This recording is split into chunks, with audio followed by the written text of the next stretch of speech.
Bienvenue. Aujourd'hui, on se penche de près sur la communication financière de la BMCI. On a les chiffres du premier trimestre 2025 qui sont sortis. Notre objectif, essayer de comprendre un peu la santé, les orientations récentes de cette banque marocaine majeure. Alors, pour commencer, les grands chiffres. On voit une certaine progression, non? Le produit net bancaire consolidé, le chiffre d'affaires, si on veut simplifier, il atteint 983 millions de dirhams. Ça fait une hausse de 8,1% par rapport à mars 2024. Plutôt pas mal. Oui, une hausse correcte. Et le résultat net consolidé, donc le bénéfice final, il est à 105 millions de dirhams. Là, c'est une petite hausse, plus 2,1%. Et puis, on a aussi Fitch, l'agence de notation, qui a confirmé les notes de la BMCI en janvier. Ça souligne quand même une certaine solidité financière. C'est exact. Le PNB, c'est bien le chiffre d'affaires et le résultat net, le bénéfice. La croissance est là, c'est vrai. Mais ce qui est assez fascinant ici, je trouve, c'est l'augmentation très, très nette du coût du risque consolidé. On parle de plus 51,9%. Il atteint 188 millions de dirhams.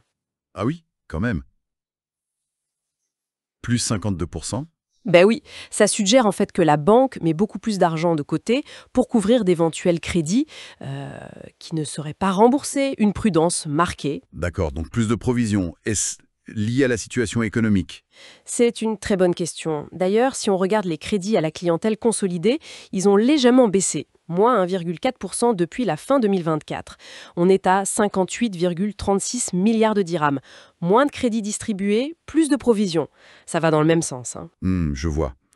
Et les dépôts, ça suit? Alors là, c'est l'autre côté de la médaille et c'est plutôt positif pour la BMCI. Les dépôts de la clientèle ont augmenté de 3%, ils atteignent presque 50 milliards de dirhams et le point clé, c'est que 77,4% de ces dépôts sont des ressources non rémunérées. En gros, des comptes courants. Pour la banque, c'est une source de financement très avantageuse, très peu chère. Ah oui, ça c'est un atout majeur. Et là où ça devient vraiment intéressant aussi, le résultat brut d'exploitation consolidé. Il est en hausse de 18,3% à 383 millions. Ça, c'est fort. Les comptes sociaux aussi montrent une très forte hausse du résultat net, plus 115,6% à 101 millions. Par contre, le coefficient d'exploitation consolidé, il est à 61,1%, un peu plus élevé qu'avant, non? Ça veut dire quoi? Oui, 61,1%. Bon, ça indique que les coûts de fonctionnement, salaire, loyer, informatique, représentent 61 dirhams pour 100 dirhams de revenus générés. C'est un peu en hausse, donc ça grignote un peu la rentabilité, ça montre que les coûts augmentent un peu par rapport aux revenus. Faut surveiller ça. D'accord. Donc, plus de revenus, mais aussi un peu plus de charges et surtout beaucoup plus de prudence sur le risque. C'est ça.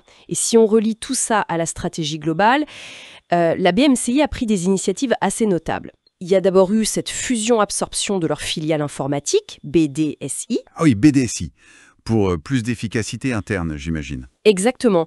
Pour avoir plus de maîtrise technologique en interne, plus d'agilité, c'est une réorganisation importante à l'heure du tout digital. Ensuite, Ensuite, il y a le partenariat avec le groupe ISCAE, une grande école de commerce marocaine. C'est via leur programme Next Bankers. L'idée, c'est clair, c'est d'attirer et de former les futurs managers de la banque. Investir sur les talents. logique. Et la finance durable, on en parle beaucoup. Et ils y vont, clairement. Ils ont organisé la seconde édition du Sustainable Finance Forum et puis des partenariats concrets avec la BRD, avec EcoVadis, avec des axes précis, la décarbonation des entreprises clientes, la gestion de l'eau, l'entrepreneuriat féminin. C'est devenu central. N'oublions pas non plus les changements au niveau de la gouvernance. Monsieur Sébastien Rollet, qui est nommé Chief Transformation Officer, et Madame Wafa Belmachi comme membre indépendante du conseil de surveillance. Ça bouge aussi à ce niveau. Tout à fait, ça signale une volonté de piloter cette transformation. Donc si on essaye de résumer un peu tout ça, la BMCI au premier trimestre 2025, elle affiche une croissance de ses revenus, de ses bénéfices aussi. C'est soutenu par une bonne collecte de dépôts, notamment ces fameux dépôts pas chers. Mais elle fait face à une hausse très significative du coût du risque et en parallèle, elle investit beaucoup. Transformation techno, talent, finances durables, tout en gardant une structure financière solide confirmée par Fitch.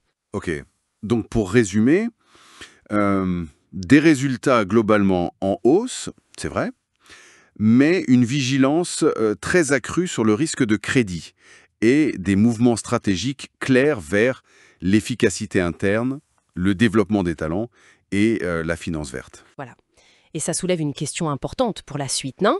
Comment est-ce que la BMCI va réussir à équilibrer cette augmentation du coût du risque, qui est un signe de prudence évident, avec ses ambitions d'investissement et de croissance, surtout dans ces domaines techno et durables et qui demandent des ressources. Et tout ça dans un environnement bancaire marocain qui évolue très vite. C'est vraiment ça, je pense, le point clé à suivre dans les prochains mois. Un équilibre délicat à trouver. On suivra ça de près. Merci pour cet éclairage.